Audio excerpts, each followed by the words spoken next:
Ladies and gentlemen, welcome to Hughes Academy of Professional Wrestling. We are off to a hot start with this action. Jackson Graves versus Jack Maximum.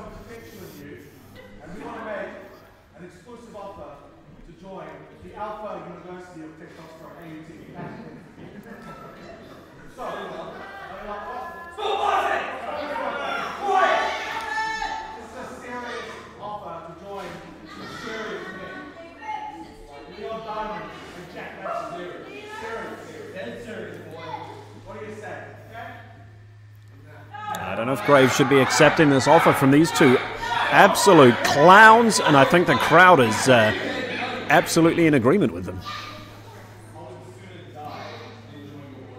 Oh, strong words from Jackson Graves there, and to be honest, I got to agree with them. Oh, but what an absolute disgusting cheat that from Jack Maximum. Didn't get his way from his offer of the supposed AUT, the Alpha University of Testosterone, or whatever they call themselves, and just has to just take cheap shots to try and get one over on poor Jackson Graves. Oh, Jack Maximum. Jackson Graves is a strong guy, but the power of Maximum throwing him into that turnbuckle was, that was nasty on his back. And you can see from the back of Jackson Graves there, bruised and welted already for some wrestling he's done earlier this month. Certainly can't be at 100%. A massive beel there from Jack Maximum, throwing Jackson Graves across the ring. Normally we see a lot of explosive action from Jackson Graves, and a lot of high-intensity knees, a lot of high-intensity aggression, but Maximum has shut Graves down straight away with that cheap shot. Oh, and that kidney blow. Oh, but Graves, there's a lot of fight left in Jackson. Oh, and another one. And Maximum is imposing his will on Jackson Graves at this point. And some of those body blows, straight to the liver, straight to the kidneys, they will can really incapacitate someone with a punch to that area. Maximum knows this. But he's clearly done his scouting on Jackson Graves. Maximum knows Jackson Graves can be explosive, he can be powerful, and he's shutting him down quickly. And here we're seeing the explosiveness of Jackson Graves, striking back Jack back to the corner with those forearms. Oh, and a big European uppercut. Graves there trying to follow up with an Irish whip, but the power of Jack Maximum, but maybe Graves saw that one coming. Oh, a big kick under the chin of Maximum. Graves might have regained a little bit of control here. Oh my God! I think Jackson Graves just ran into a wall with that clothesline. As I said, Jack has clearly done his homework here, choking Graves on the referee. Cody getting there straight away to administer that count. Maximum knows exactly the line that he needs to avoid before getting himself disqualified. Clearly a smart competitor, a vicious competitor, still a clown though. The power of Jack Maximum with a big scoop slam, with a big body slam at this. Graves maybe fighting back. Jack took maybe a little bit too long there, trying to pick up Graves' showboat to the crowd. Oh, and a big knee to the side of the head. And Jack Maximum is stunned. Another big knee to the side of the head. We haven't seen Maximum go down at this point, but Graves has clearly stunned the big man. Oh, and a big running knee. Maximum off his feet for the first time in this match. Jackson Graves potentially in control. But Maximum knew where he was in the ring, straight to the ropes.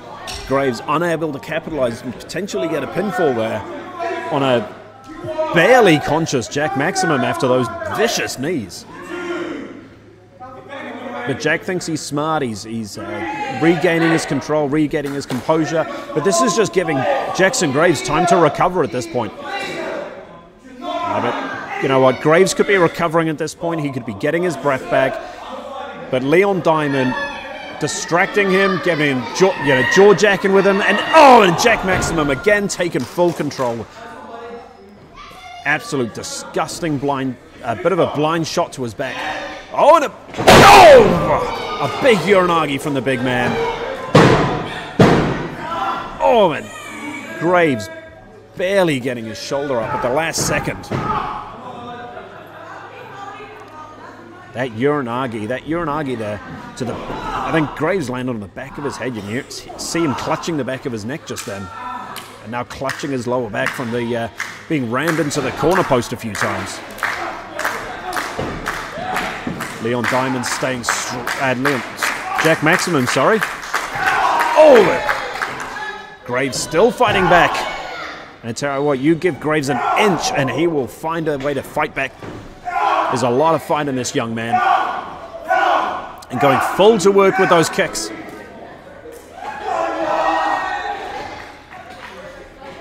Oh, and a big European uppercut from Jackson Graves. Maybe looking for a big... I don't know what he's looking for here. Maybe a DDT. Oh, but the power of Maximum just hoisting Graves up and getting that body slam that he was looking for earlier.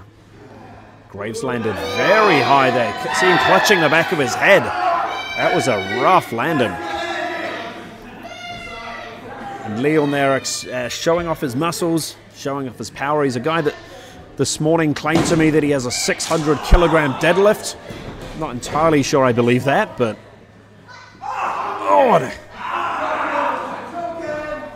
And Leon has seen that Graves was clutching at the back of his neck and has clutched at the back of his head. Now wrenching back on the chin, wrenching back on the head. And this is just going to make it harder for Graves to recover. It's going to make it harder for Graves to fight back. And look at that, one back elbow. Normally you see Graves follow up the lock quicker than he has right then. With the damage done to the back of his neck and the damage done to the back of his head. Maybe a little bit too much for Graves to recover from. But I tell you what, there's a lot of fight left in this young man. He is a hard man to put down. And again, moving out of the way. Oh, and that super kick right to Diamond's face. Stunning the big man. I know what Jackson's going for at this point. Oh! Maybe sensed that Diamond wasn't as out as he was acting to be. A shot right to the knee. Oh! Oh, and a big DDT. Driving the front of the skull of Leon Diamond straight into the mat. Jackson Graves with a bit of a desperation maneuver at this point. Trying to will himself back into the match. Diamond's having to use the corner to get his feet back at this point. Maximum, sorry, having to use his corner to get his feet back. I don't think he knows where he is. And Graves now maybe going for a suplex on the big man. But I tell you what, the work that Maximum has done to the lower back of Graves, this might not be the smartest maneuver. Oh, but he gets the big move. Gets the suplex on the big man. As I said, there's a lot of fight in Jackson Graves. If he sets his mind to something, often he accomplishes it. Oh, and the beautiful athleticism there from Jackson Graves with that fantastic moonsault. But Maximum just out at 2.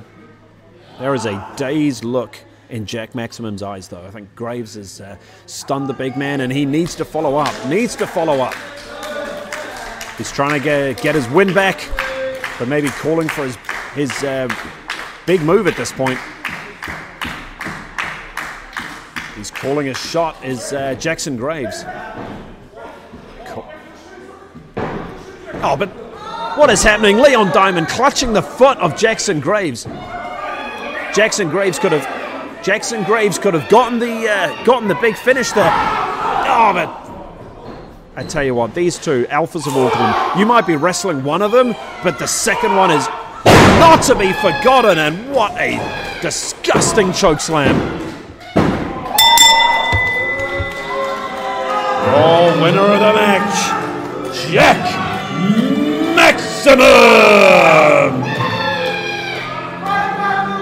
What a disgusting display from the Alphas of Auckland. Having to get Leon Diamond involved, clutching the leg of Jackson Graves, and you have to know, if Leon wasn't getting involved, potentially we would have seen Jackson Graves topple Big Maximum at that point. It's set up very nicely for that hidden blade. Set up very nicely from that. What are you doing? Get away from.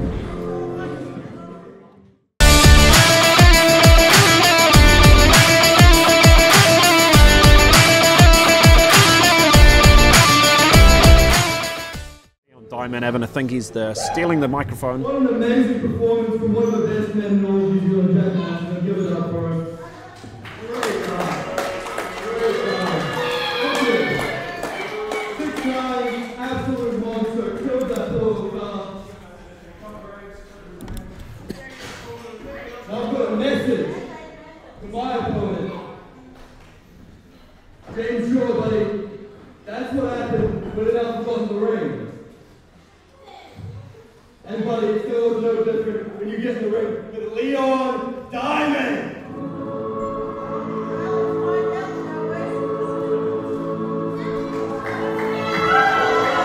Leon Diamond here had a scheduled match with James Shaw. I'm not sure if it was supposed to be now. I don't think it was. I'm pretty sure it was scheduled to be later on in the night or later on in the afternoon. But Leon Diamond, ask and you shall receive.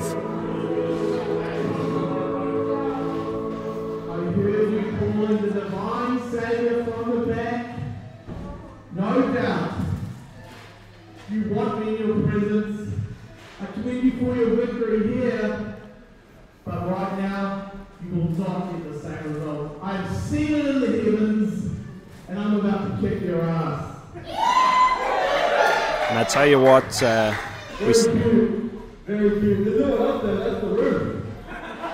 You're talking to nobody, buddy. And last time I took you for a high testosterone company, you Jack. You're the man, and you're just the boy. Jack, pick him up. Leo Diamond here talks a big game. I don't think he knows who he's talking to at this point. James Shaw is famous for his antics, his mind games in the ring. But at the end of the day, James Shaw is an absolute veteran of New Zealand wrestling. He is one of the longest guys wrestling in this country, I think. He's got to be at least top 5 in terms of longest tenure in New Zealand wrestling. James Shaw, don't let the antics fool you. He is a veteran of this sport. He knows every dirty trick in the ring. The Alphas of Auckland seem to love to take shortcuts, but James knows every shortcut there is in the book. He knows exactly how to exploit a referee. He will be teaching the Alphas of Auckland a thing or two right here. And Leon Diamond there getting introduced to a couple of suplexes and right to the middle turnbuckle. And again to the middle turnbuckle. James Shaw, this is maybe a lot more serious James Shaw than we're used to. Clearly not happy with the words of Leon Diamond. Straight into the top turnbuckle. And Diamond is stunned.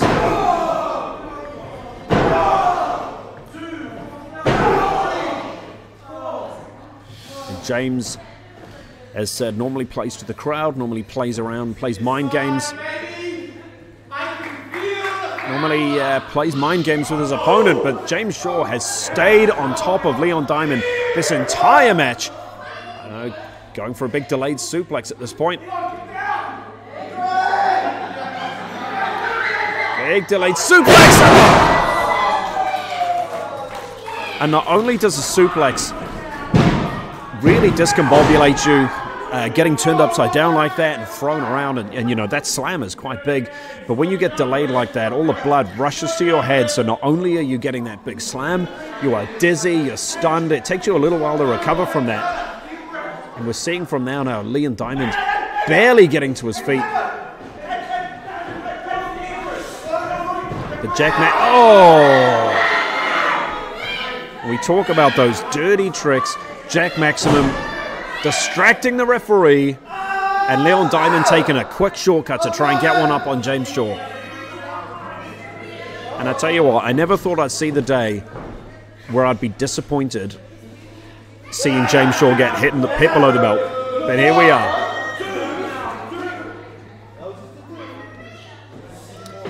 And Leon Diamond there, he's got one up on James Shaw. He's clearly stunned him with that low blow. I tell you what, the inexperience of this young man, if you could get one up on James Shaw, if you can get control of him in a match, stay on top of him. And Leon Diamond here playing to the crowd, striking his pose, giving James Shaw time to recover, time to maybe time to exploit a weakness. But Leon Diamond still on top, and that's not something I thought I'd see in a match, is Leon Diamond on top of James Shaw.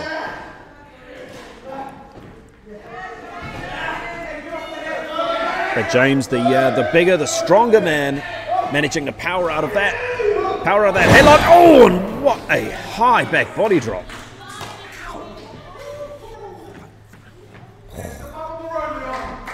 And Leon landed so high on the shoulders and the back of the head from that back body drop. That was a horrendous landing. James Shaw getting his win back and going straight back on the offense. Leon Diamond, countering from that suplex, delivering a suplex of his own. And if James Shaw's starting to get some offense back in, there must have been a desperation maneuver there from Leon. But only getting him a 2 count. You're going to have to do a lot more damage to a guy like James Shaw to put him down.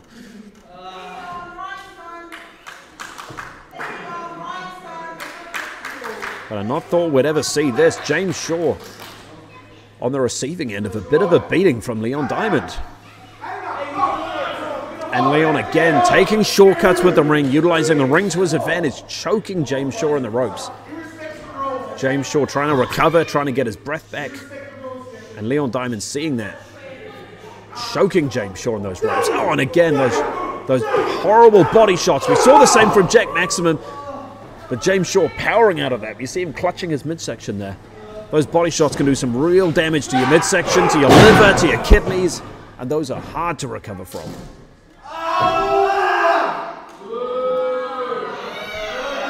And Leon now in firm control of James Shaw. A sentence that I never thought I'd see, but maybe not as much in control as I thought. Here we see maybe the inexperience of Leon Diamond allowing James Shaw to recover when he's busy. Oh my God! And that aeroplane spin bomb to Leon Diamond. That has got to be it. And it is. Your winner of the match, James Shaw!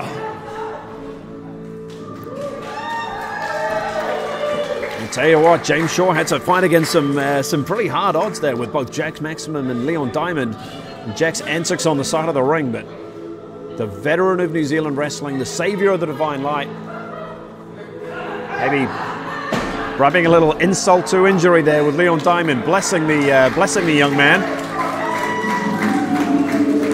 If he's still conscious after that brutal aeroplane bomb.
got here. A very intriguing match. Two very, very proud and very, very capable competitors. Kōkiri, clearly the bigger man, the stronger man, has been challenging himself with open challenges for a long time.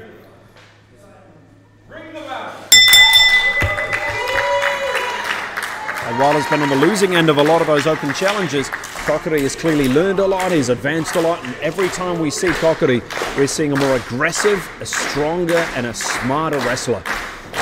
And straight away, straight on the attack with Tommy Fusion.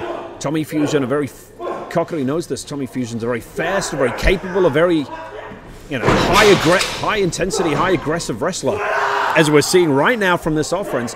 And Kōkiri's trying to shut him down with the power. And Kōkiri there knows the danger he is in from that dragon suplex. If Fusion can hit that suplex, that's often a game changer in a match. And Kōkiri knows this, using his... Oh! And that drop kick from Tommy Fusion. And I tell you what, normally I'd sit here and go on about the power of Kōkiri and how he's, got his power and size over his opponent, as we just saw there. But the speed that we're seeing out of Kōkiri in this match is not something I think we've seen ever before.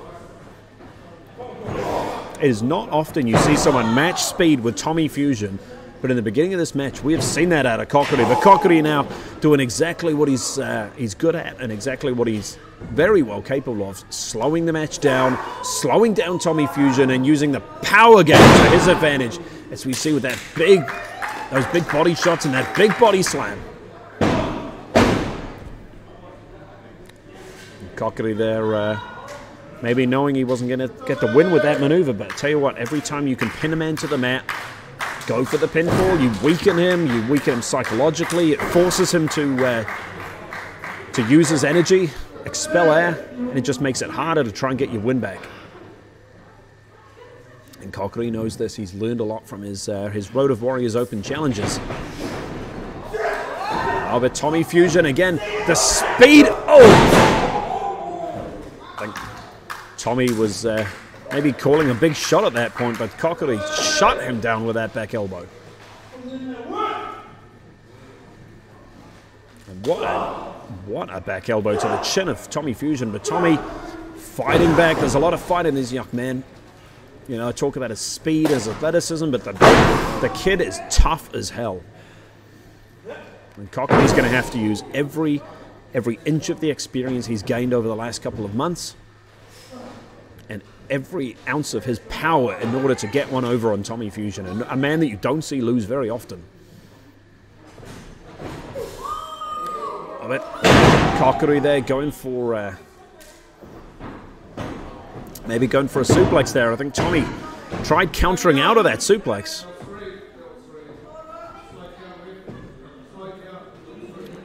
The crowd may be thinking referee Cody was a little bit slow on the count at this point. I'm not entirely sure that was true, but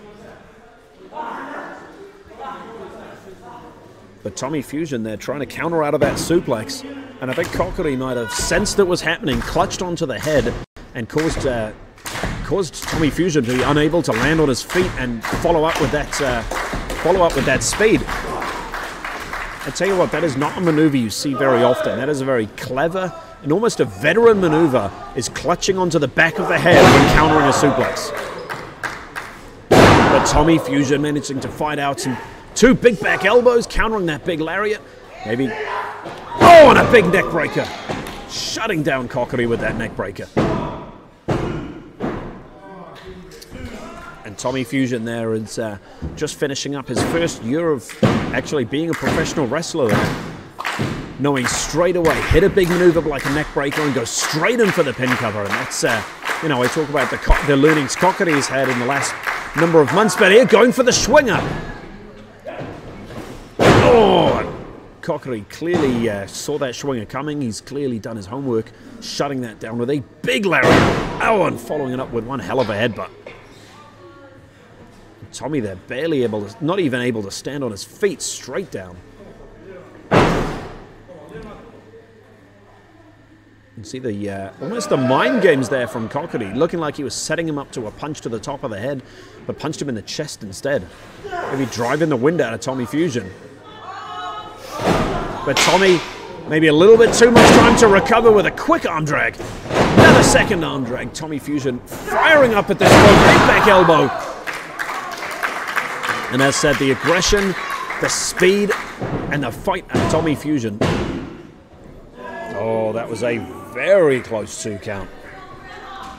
Tommy Fusion really stunned Kōkiri with that big back elbow.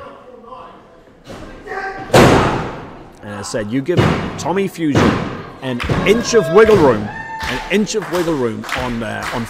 in a match, and he will take full advantage of it. He will counter out of every move. And here we're seeing the speed of Tommy Fusion. Oh, a big running drop kick straight into the corner. Kōkiri, maybe the whiplash there, striking his head onto the turnbuckle. Barely able to recover. Tommy Fusion straight away with a big back elbow. But Kōkiri, oh, and that big dragon suplex straight to the back of the head. Straight to the back of the head was Tommy Fusion. Maybe, oh, what are we seeing here? Oh, for God's sakes, come on. What are we seeing here? The Alphas of Auckland, absolute ruining a perfectly good match. I thought we maybe potentially were going to see Tommy Fusion get the win over Kōkiri there, but I mean, it's impossible to tell at this point, you know. There's always, you never discount Kōkiri, there's always something coming back. But the Alphas of Auckland are clearly trying to make a statement. And as I said, the fight of Kōkiri, there's always fight coming back, fighting back against Jack Maximum. But Kōkiri and Tommy Fusion just had a hell of a match against each other. Clearly not fresh men, but they're fighting back against the Alphas of Auckland as Tommy Fusion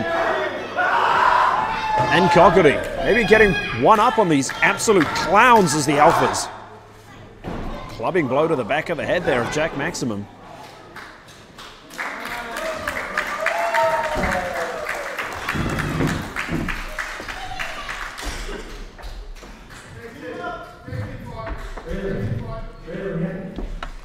Tommy Fusion there clearly have something to say. One of the best in this promotion.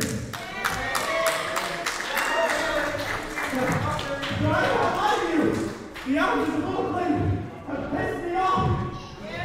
But I ain't done. I don't know if I can take both of you. So I might need a partner.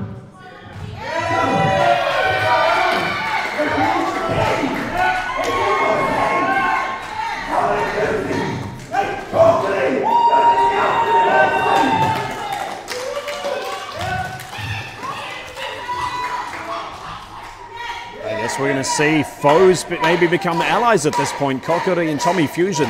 Tommy laying down the challenge there to the Alphas of Auckland. And Kōkiri is a proud man, an honourable man, shaking Tommy Fusion's hand. I guess later on tonight we're going to see the Alphas of Auckland against Tommy. Just leave it in the ring. We're going to see the Alphas of Auckland against Tommy Fusion and Kōkiri later tonight.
And ladies and gentlemen, back in from intermission with one heck of a match here. Bobby Wisheart, one half of the flavor. Young man in his first year in wrestling at this point, but has been wrestling some fearsome opponents. We saw him just last month against Jake Sheehan on the losing end of that, but put up one hell of a fight. And he is against an opponent of maybe equal caliber to that with the Spartan, a guy who has traveled the UK several times, well experienced in New Zealand wrestling as well, extremely popular with the crowd. Spartan, a guy who has the power, speed, technical ability, really has it all. Bobby Wisheart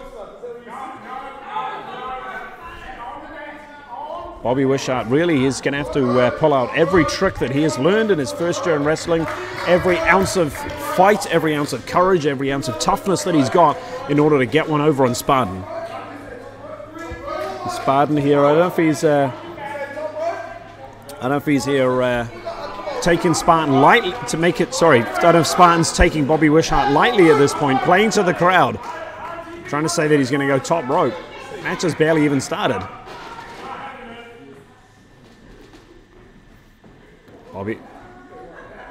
Bobby Wisheart, honourable competitor, honourable young man, offering a shake of hands to Spartan before the match starts. Bit of a signal to say, look, whatever happens in this match, we're still mates. And good on Spartan for accepting it. I tell you what, these are two proud competitors. As soon as that bell rings, which it already has, as soon as they've shaken hands, the match is on, and these two will pull out every single stop in order to win the match. And there we go, Bobby Wisheart, a little bit quicker to the punch there than Spartan. I guess he was trying to lock in a wrist lock at that point, but Spartan straight into the counter. As said before, the technical ability of Spartan. Instantly knew the counter and getting straight in there with that roll-up. Knew he wasn't going to win a match with that, but a little bit of a signal to Bobby to say, I can get out of any maneuver that you put me in. And here it is, Bobby managing to get that wrist lock, and Spartan countering straight into it with a bit of an arm drag straight into almost a modified choke slash armbar at that point. Spartan maybe a little bit slower getting off Bobby on the ropes there, sending Bobby a bit of a message not to take him lightly. But again, no hard feelings.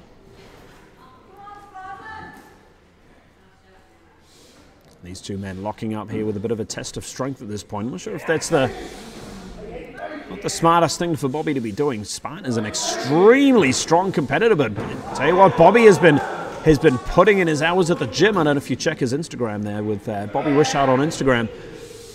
He has put his hours into the gym. Look at the neck strength of Bobby here, holding his shoulders off the mat with that neck bridge. And Bobby there using his core strength and his neck strength to drive Spartan off his midsection, get out of that pinfall predicament. And Bobby doing it again there. Might be such a simple maneuver, but the amount of pressure that puts on your abdominal muscles, the amount of pressure it puts on your neck, it might not be an offensive maneuver, but it can really drive some of the energy out of a competitor. But Spartan maintaining wrist control, going straight in for that armbar. Putting a lot of pressure on Bobby Wishart's shoulder, but if Spartan maybe took his eye off the ball there, Bobby Wisheart countering with a beautiful hammerlock. I tell you what, you put one limb in the wrong place and Spartan will clutch it there, and Bobby exposing his head. Spartan straight in there with a headlock takeover, which Bobby countered before he could even name the move. And here we're seeing the abdominal and the neck strength of Spartan, trying to roll Bobby over onto his back. It'll make him a little bit easier to get out of that head scissors. But Bobby has that head scissors in beautifully. You can see him hook his feet behind the ankle of the opposite foot there. It really makes it a lot harder to get leverage and break open those legs. But there we go. If anyone can do it, Spartan with that explosive kick up. Oh! Bobby saw that chop coming. And Spartan just chopped the top turnbuckle. And let those... Oh, but Spartan returning to sender with those chops.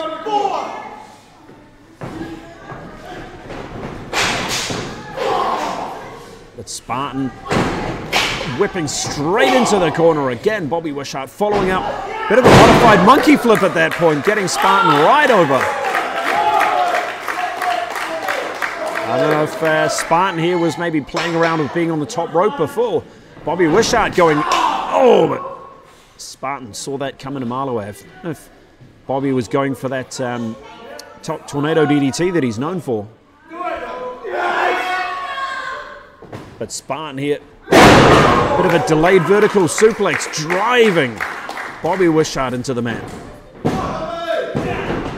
And Spartan straight on him for a cover.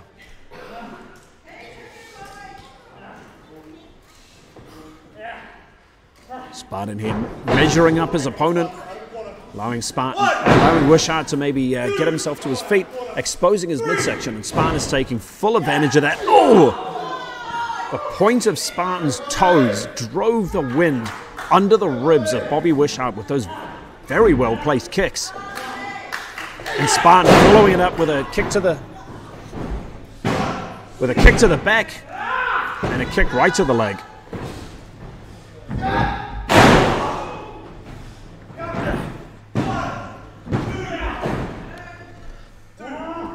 Spartan there staying on the offense on a Bobby Wisheart. Tell you what, as soon as Spartan gets rolling, he is a very hard train to stop. His offense can be explosive, it is powerful, it is fast. I tell you what, Bobby Wisheart there, you're going to have to do a lot of damage, as we saw last month against Jake Sheehan, to put down Bobby Wisheart. And every one of those vicious forearms there from Spartan is driving Bobby Wisheart several steps back, but Bobby's still fighting back. Even though very clearly on the losing end of that strike war, Bobby was not allowing Spartan to fight back for nothing. Bobby Wisheart maybe trying to go for an up and over at that point was a little bit slow. Spartan caught him in midair. Oh, but Bobby Wisheart maybe baited him in with that, with the counter right into that backstabber. And I tell you what, the knees driving right through your lower ribs and your lower back is devastating. It can really take the wind out of you. And if your lower back's not working, you can't stand. Bobby Wisheart there driving Spartan down with a couple of well-placed short arm clotheslines.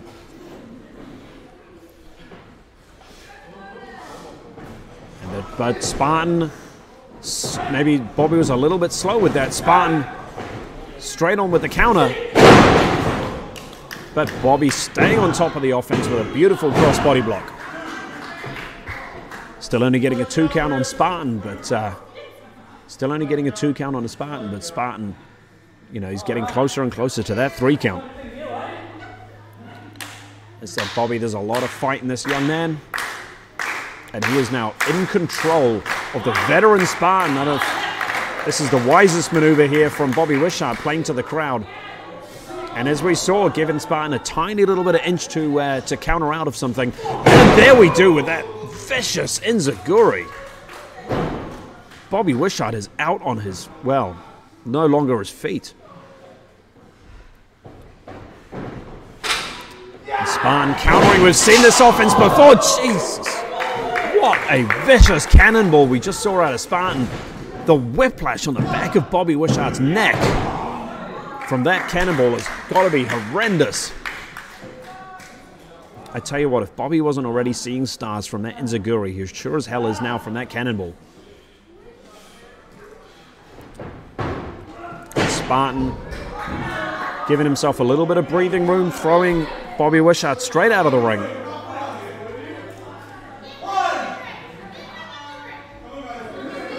And Spartan here, he knows he is maintaining full control over this match, maybe playing with the crowd a little bit, getting them involved.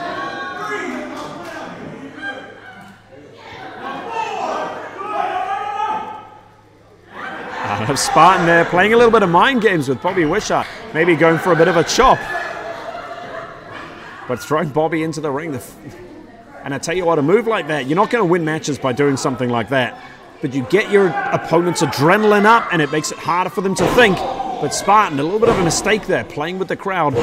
Gave Bobby a little bit of time to recover and a bit of flip-flop and fly action. Bit of a testament there to the late great Dusty Rhodes. And following it up with a big suplex. Bobby hanging on, rolling through, maybe going for a second one. Second suplex.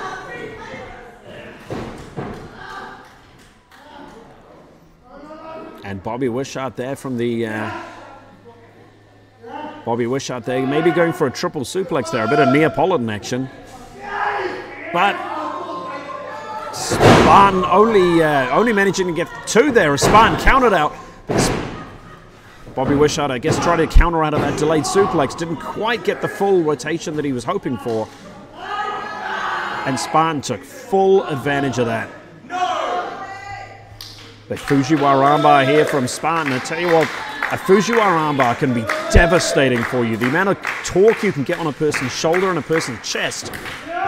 And I think Bobby Wisheart knew full well the danger he was encountered straight out of that move. But Spartan going straight for the power gain. Oh, and that knee to the jaw of Bobby Wisheart. Bobby Wisheart just managing to roll out of that pinfall attempt at the last minute. I don't know what Spartan's feeling at this point. I don't know if he's maybe feeling the danger zone. He's certainly on the highway to the danger zone, climbing up.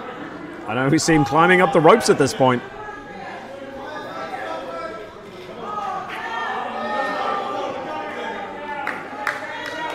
I tell you what, if it's good enough for Tom Cruise, then it's good enough for Spartan, but Bobby Wisheart straight on the offense. So if maybe Spartan was spending a little too much time at that to get up to the top rope.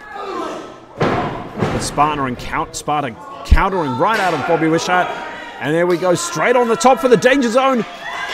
Oh, and what a senton on a Bobby Wisheart. That rolling senton, yeah, it'll do you damage to your lower back and your own upper back, but the entire body weight of Spartan, and he is a big man, right onto the chest of Bobby Wisheart, will drive the wind out of him, potentially crush his ribs. You could puncture a lung with a maneuver like that. Bobby Wisheart now gasping for air after that maneuver.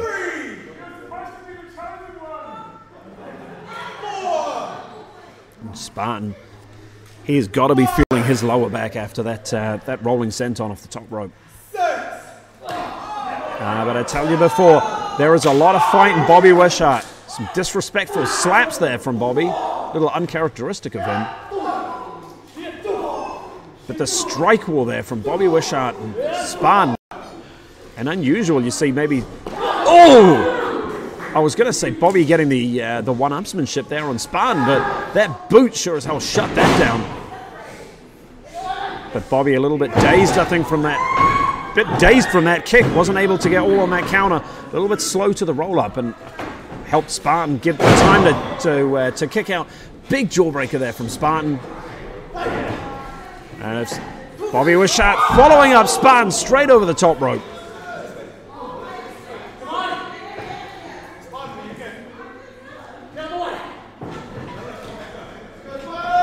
I know if Spartan landed funny on that one. The referee, Matt Rhodes, our senior referee, looking to check up there on Spartan. I don't know if he saw something that we didn't on the cameras there. But what's this? Oh my God! Where the hell did Kartik come from? Where the hell did Kartik come from with that spear? He just cut Bobby in half with that spear. And Matt distracted there by checking on Spartan, and rightfully so. That was a hell of a tumble out of the top rope. A hell of a tumble over the rope. And Bobby has not moved. He was clearly in the driver's seat of this match.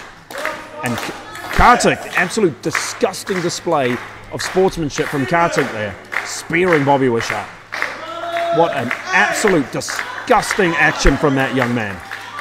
And since Kartik has come back from injury, he has been an absolute devil. Spartan almost got himself counted out there. getting back in the ring right to the edge of that 10 counter. I think Spartan has been handed Bobby Wisheart on a golden platter due to the actions of Kartik. And Kartik beat Bobby Wisheart a couple of months ago. I don't know if he was going for the tomorrow driver at that point, but Bobby saw it coming and countered out or going for a roll-up. Kartik might have thought Bobby Wisheart was out of it. Oh my God, a second spear. And Spartan now going for his new finishing maneuver, the tomorrow driver number 2.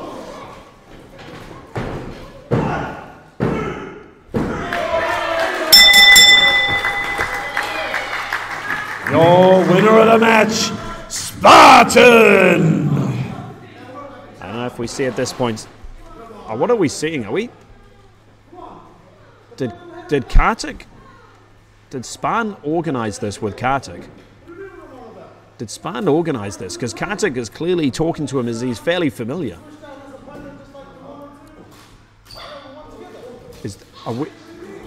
Did Kartik and Spartan have something to do with this? I think that's what Kartik seems to be implying, because originally it was advertised as Kartik versus Bobby Wisheart. Kartik, I thought maybe was injured or had tweaked his knee in training this morning.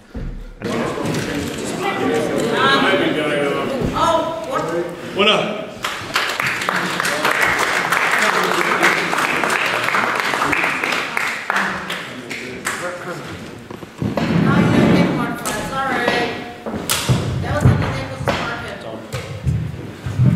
That was like a charm, man. You know what I'm talking about? The plan that we came up with. Switch out his opponent. Come on. Don't act like you don't know. Don't come out and act like I'm an idiot. Well, I'm not saying that you're an idiot. It's just our plan. That's what we came up with. Come on. You know that we deserve better, right? We deserve better. You've been to the UK, I've been to the UK. We deserve a whole lot better than what we are getting, right? Come on, you know that. You know that for a fact. That's why we came up with this plan. Right? How about you and me team up and we just take over and show exactly what we're made of? Come on, you know you want to.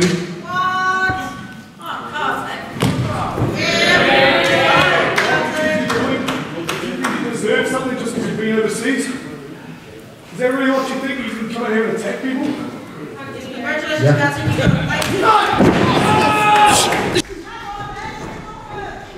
Kartik there with a vicious spear a vicious short spear on his Spartan, shoving our referee Matt Roach. Kartik, that has got to be a suspension or a fine, but Kōkiri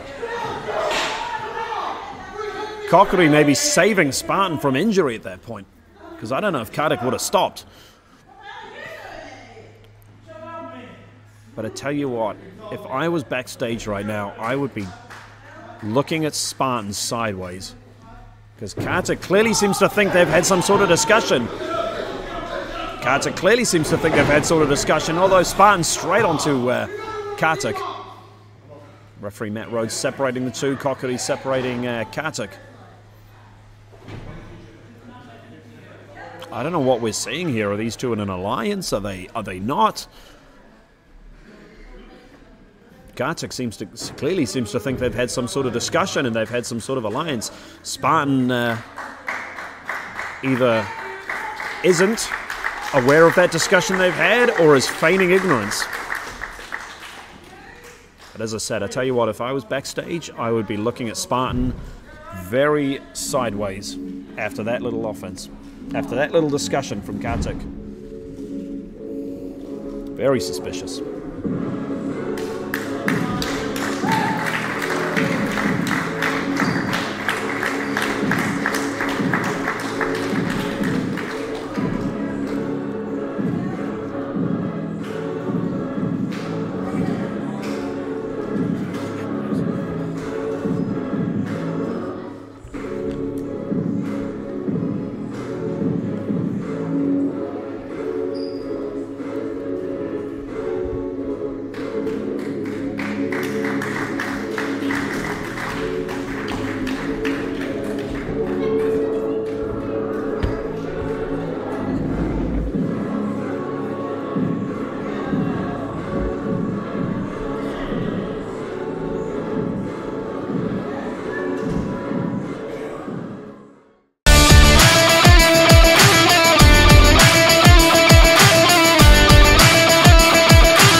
tell you what, we are seeing a much more fired up Tommy Fusion and Kōkiri than we would normally see. Normally these guys are...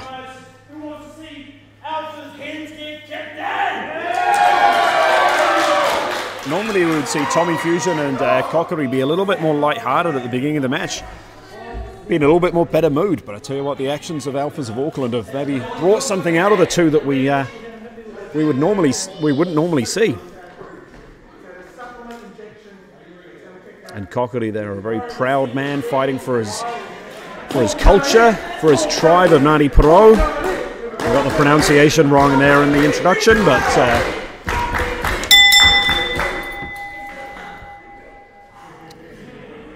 and I tell you what, Leon Diamond starting things off for the Alphas of Auckland, but this is a fired up and angry Kōkiri. I would not be joking around like Leon Diamond is clearly joking around at this point.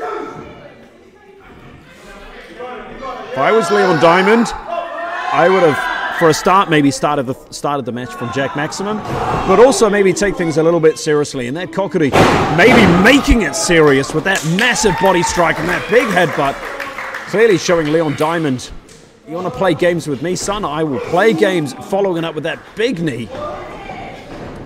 And Kōkiri taking Leon Diamond from one side of the ring to the other, following it up with the big knees and a big Russian leg sweep. Leon Diamond is yet to get out of the blocks of this match. And Kōkiri then, not quite as experienced with tag team wrestling as Alphas of Auckland, but knew enough to stop Leon Diamond from rolling to his tag team partner. Oh, and straight to the top turnbuckle.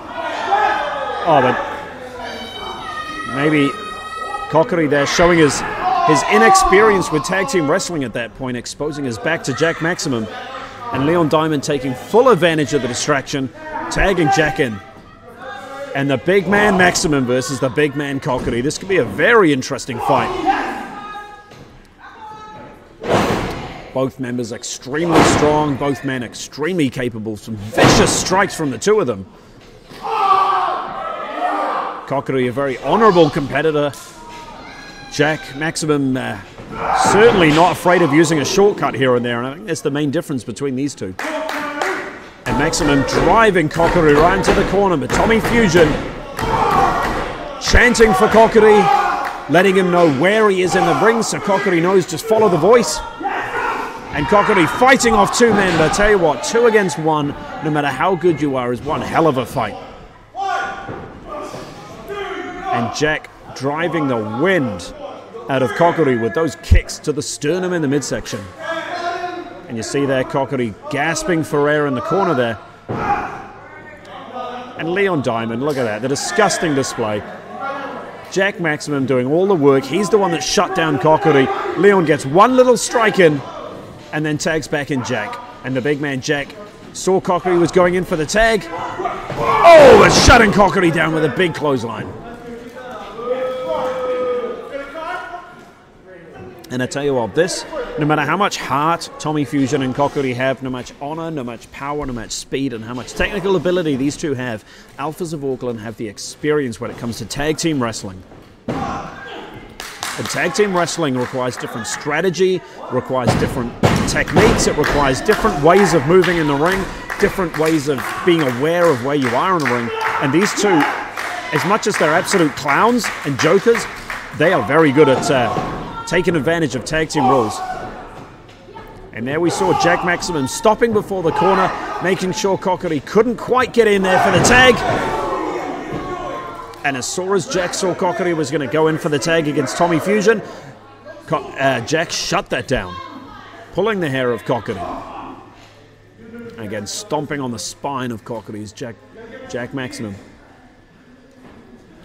And again, the experience there, look at the experience there from Maximum from in tag team wrestling. Normally you'd maybe take your opponent back to the opposite turnbuckle before whipping them in the corner.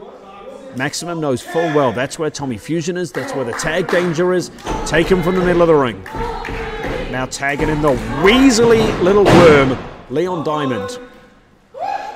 Calling his shot there with a bit of a snapmare. I don't know what Leon's thinking at this point. showboating to the crowd. Oh, and a little bit too much showboating. Kōkiri just rolling out of the way. Leon driving his elbow straight into the ring. And I tell you what, I hope the ring broke your goddamn elbow.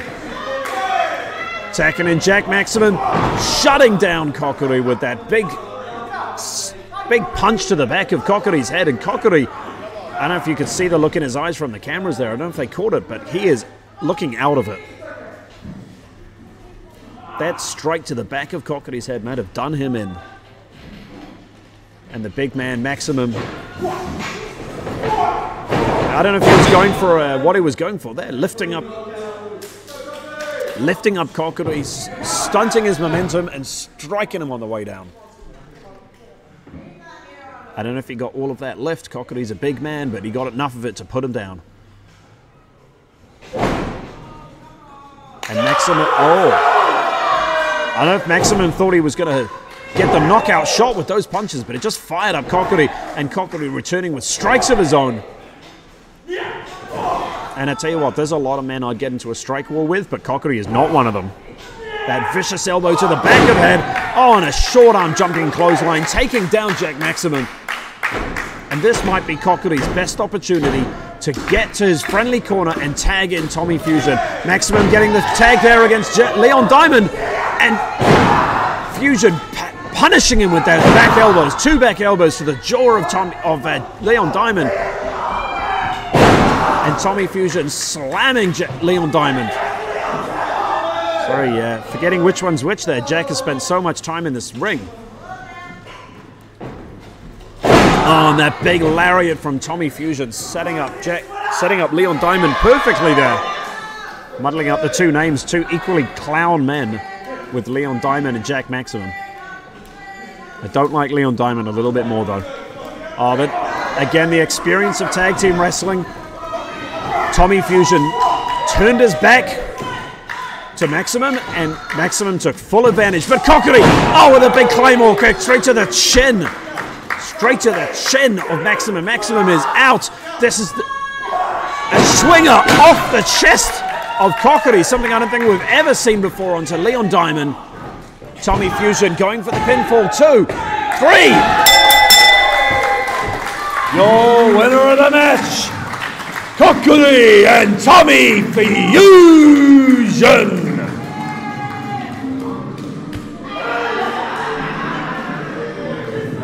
And tell you what, it is always satisfying when you see Tommy Fusion deliver the Schwinger DDT, but I don't think it's ever been as satisfying as when it was delivered to Leon Diamond.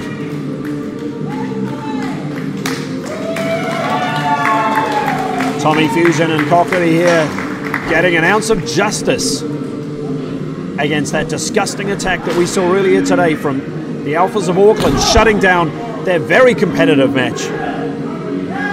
And Leon Diamond rolling out of the ring like a sack of potatoes. I don't think he knows where he is at this point.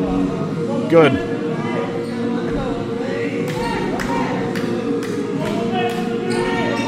I don't know if Kōkiri's there saying one more match between the two men. Pulling it for the new year.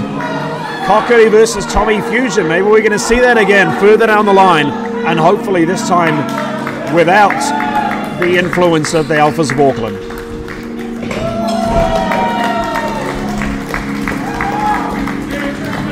And I tell you what, I would love to see these two men square up to each other one more time.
final contest is the last men's standing match of the Hughes Academy Championship. There will be no disqualifications, no countouts, no pinballs, no submissions. In order to win, you must beat your opponents so they cannot answer the 10 counts. Introducing to my right the challenger. He is from Auckland. This is Dorian.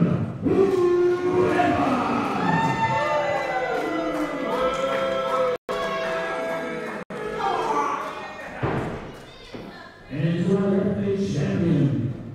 She is the reigning, defending, and inaugural Hughes Academy Champion. Representing Auckland's North Shore, this is Frankie, Kumeu.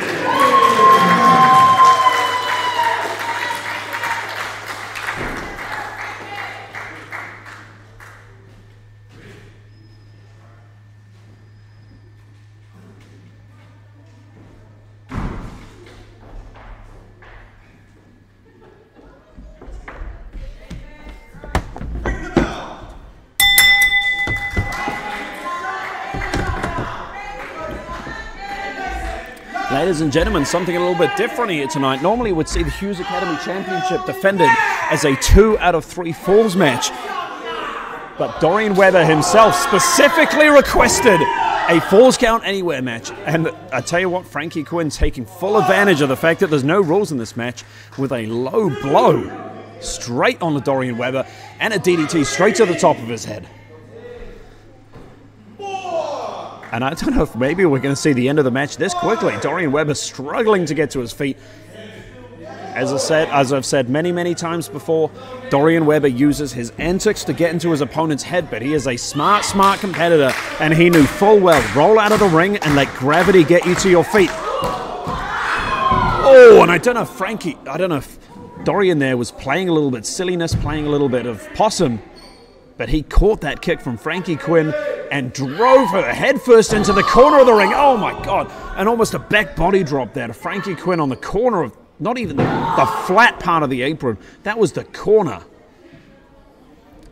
And we are seeing a viciousness and a seriousness out of Dorian Webber that we don't normally see.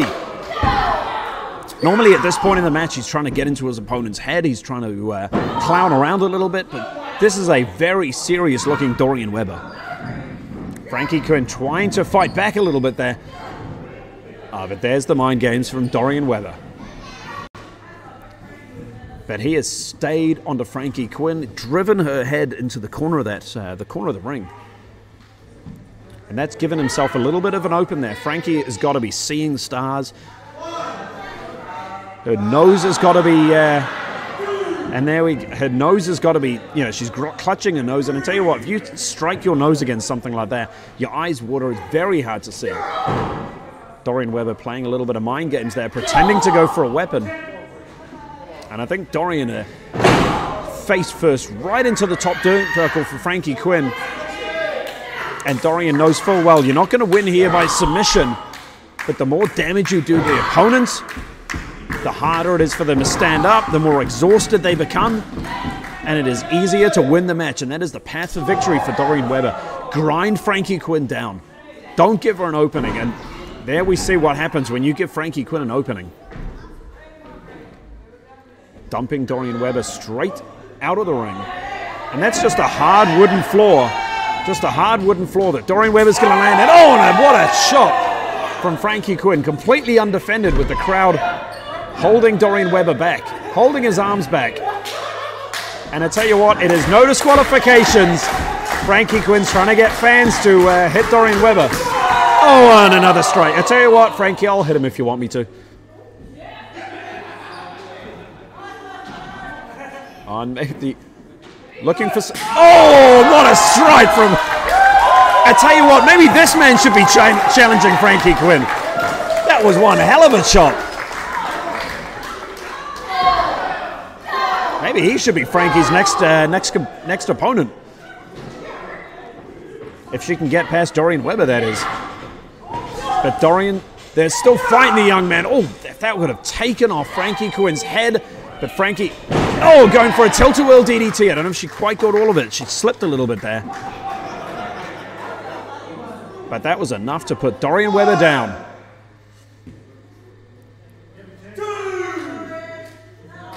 And Dorian now, after that tilt-a-whirl DDT, you might not get all of it, but still, that's your top of your head being driven into the mat, followed by your body weight, really driving the neck, and it could really crank the neck if executed well. And Frankie there sensed that Dorian Webber was going to make it to his feet, dragged him up a little bit, herself finished it off, and following up some big strikes. Oh my God! Dorian Webber maybe playing a little bit of possum there with a horrible looking backbreaker. He got height on that lift. And that driving your knee into the back of someone's back like that can really take the wind out of them, really jar them. And Dorian Webber, we knew Dorian was going to be the first man to take advantage of the no rules. Oh, and a chair shot to the back of Frankie. Oh, another chair shot to the back of Frankie. That's steel chair. Well used steel chair. Driven right into the back of Frankie Quinn. And that could do a lot of damage to the back of you. Oh my God. Dorian driving the head, the skull of Frankie Quinn straight into that steel chair. That is just unexposed steel. Or exposed steel, I should say. We saw Dorian Webber target the face and the nose of Frankie Quinn early in this match, and now you see Frankie again clutching at the nose. And it's going to be hard for her to breathe. If you strike someone's nose enough time, the mucus starts to build, the saliva starts to build, potentially blood starts to well up in your nose, and it becomes really hard to breathe. Frankie using gravity in the same way that Dorian Webber did earlier to get to her feet. Dorian Webber not letting Frankie take to escape him, but Frankie countering straight out of him grabbing the back of her hair there. Oh, and straight into the ring post goes Dorian Webber. The actual hardest part of the ring is that big exposed steel. I guess there goes the steel chair. Frankie Quinn boots to the lower back of Dorian Webber. 1, 2. And Frankie using this opportunity to get her breath back. 3. See if she can maybe clear some of that mucus and blood from her nose from the attack from Dorian Webber. 5. And Dorian 6. struggling to get to his feet. 7. Just up at 7, but Frankie's straight on the attack. Straight into the corner of the ring. Oh, and that kick to the ribs there.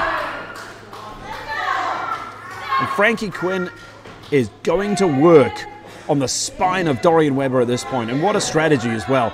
If your spine doesn't work, your leg sure as hell won't either. Frankie Quinn here calling for something big and nasty with that chair.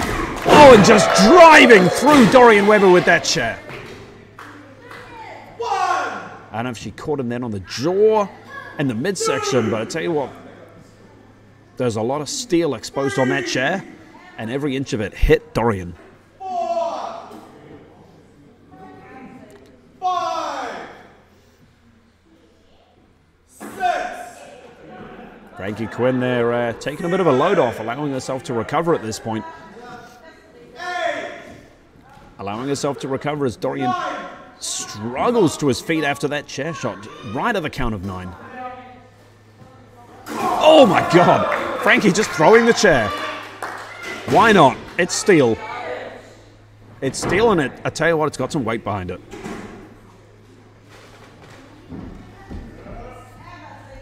And Frankie again getting the crowd involved.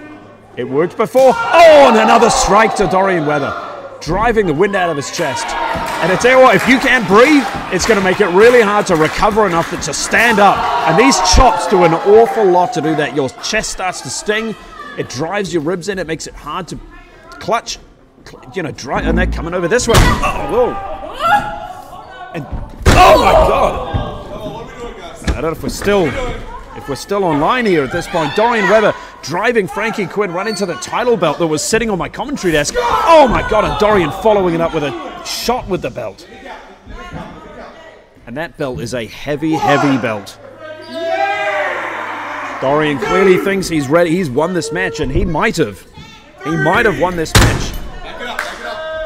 He might have won this match after driving Frankie's head and skull into that very heavy belt twice. 6. Can't quite see Frankie. Frankie using the commentary desk, just pouring herself to her feet at this point. We're at 7 and Frankie's barely getting to her feet. 9. And right at the last second, Dorian Weber, oh my God, right into that door. Where are you going? Guys, back here. Frankie Quinn there.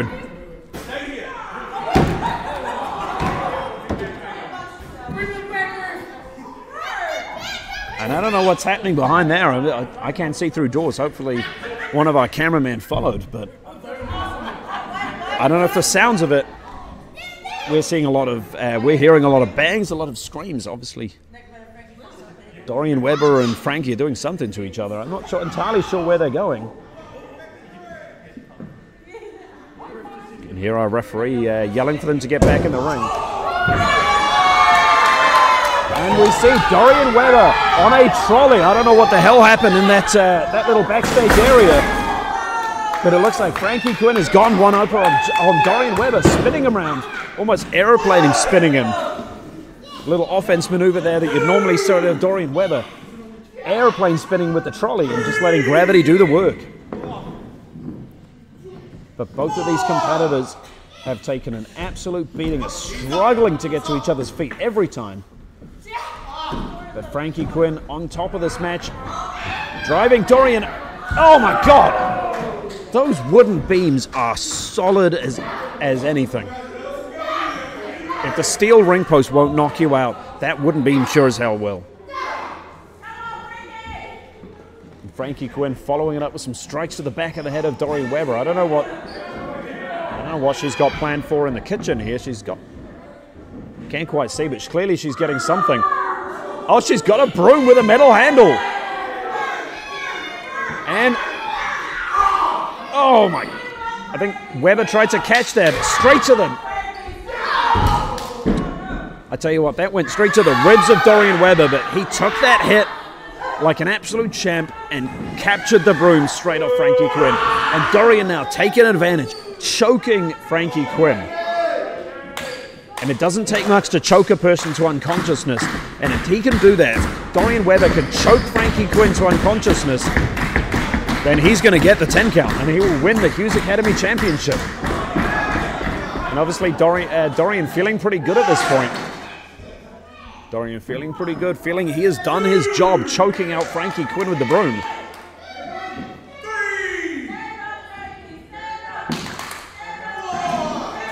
And if Dorian has done his job properly and he has choked out Frankie Quinn, she might not make the 10 count. And Frankie now just barely getting to her feet at this point. We're at the match of the count of 7, the count of 8 now, and Frankie is, I don't think she knows where she is. But Frankie using that big, heavy wooden table to her advantage. Oh my God. Driving the skull of Frankie Quinn straight into that big, heavy table. She managed to use it to get to her feet, but Dorian Weber used it for offense immediately afterwards. Oh my God! And that scoop slam onto Frankie Quinn straight onto this hard basketball court floor.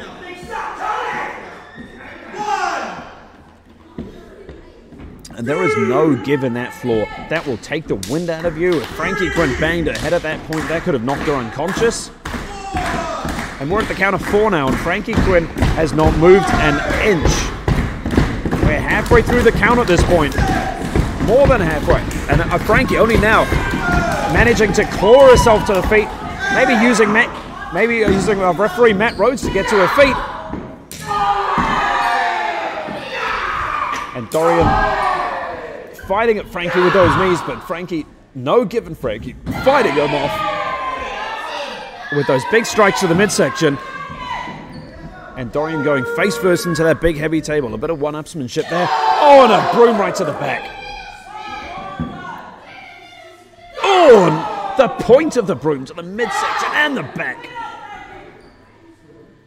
And again, the broom to the spine of Dorian Webber. And Frankie has done so much damage to the spine of Dorian Webber. The spine of Webber. Early on in this match, and even now. And now, choking Dorian Webber out with this broom. And it worked. And it worked fine for Dorian to choke out Frankie earlier in the match. Maybe Frankie's trying to try her hand at choking out Webber.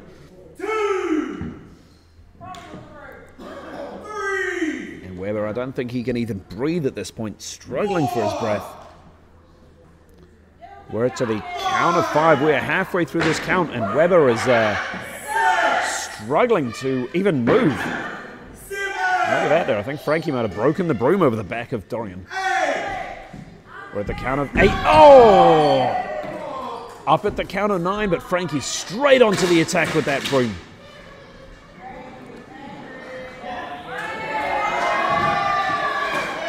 And Frankie there getting that bin right over the head of Dorian Webber. And tell you what, that bin stinks.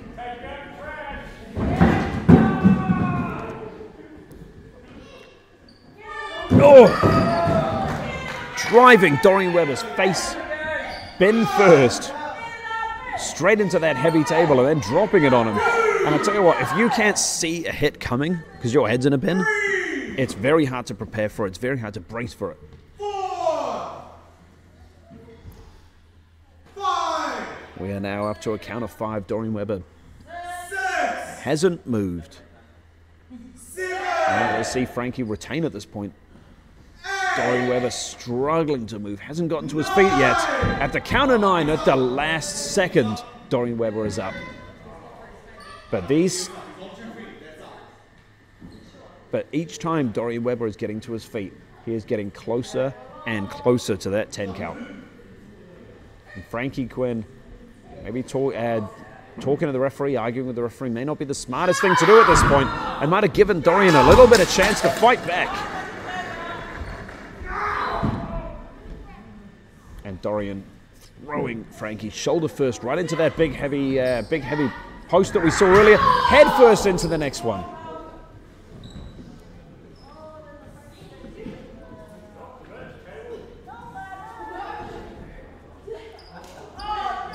And I don't know what Dorian Webber's thinking at this point. He seems to be in control of the match. Frankie Quinn fighting back against Dorian, looking for a big back body drop through the merge table.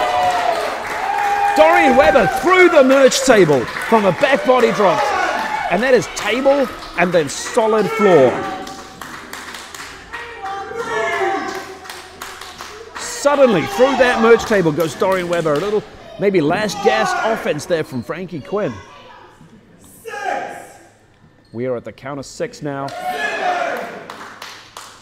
And Dorian Webber has not moved an inch. Frankie Quinn. We're at the count of 9 now. And the match is over. Your winner of the match and still Hughes Academy Champion, Frankie Quinn.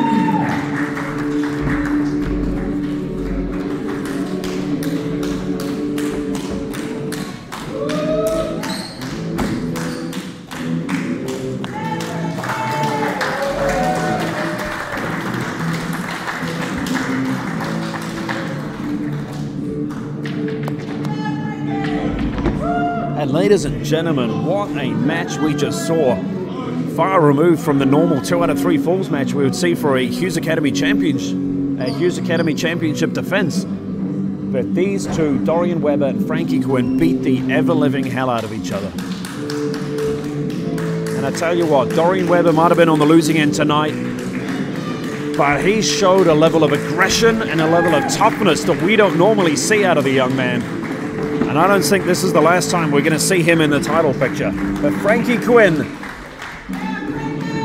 on the edge, the verge of defeat several times, but managing to chuck out a victory.